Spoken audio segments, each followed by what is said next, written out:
జర్నలిస్టులకి మామూలుగా ఈవెన్ ఇదివరకు ఇంగ్లీషు దాంట్లో ప్రెసిషన్ రైటింగ్ ఉంటది. అట్లాగే తెలుగులో కూడా ఓ సుదీర్ఘమైన జర్నలిస్టులకేమో అదేమో ఇంగ్లీష్‌లో 10థ్ క్లాస్, ఇంటర్మీడియేట్, డిగ్రీ వీటిట్లో ఉండేది.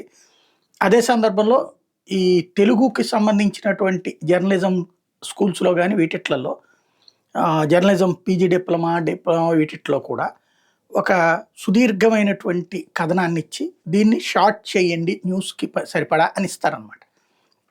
అప్పుడు అందులో ఉన్న క్రీమ్ పోకుండా వార్త రాయడం అనేటటువంటిది ఒక ఫార్ములా ఉంటది. అన్ని ముక్కలు అక్కర్లా. మొత్తం ఇంత మ్యాటర్‌ని ఇంత చెయ్యొచ్చు. అది స్పష్టత ఉండాలనమాట. ఇప్పుడు ఈ తరహా సంక్షిప్తీకరణలో ఎజెండా బేస్డ్ జర్నలిజం నడుస్తుంటుందనమాట. ఇప్పుడు ఫర్ ఎగ్జాంపుల్ ఆయన జగన్మోహన్ రెడ్డి ఏం మాట్లాడాడు?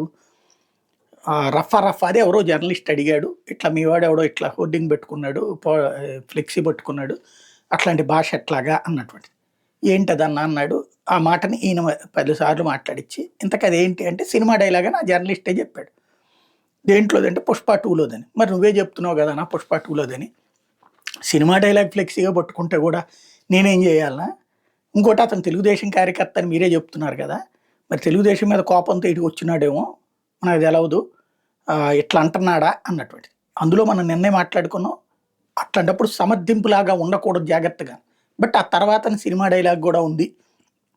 అది సినిమాది కాదు నేనేం జేయాలి అన్నటువంటి పాయింట్ తనన్నది. అది వరకు కట్ చేసేసారు. ఇంతవరకే. ఇదిగో రఫా అన్నాడు.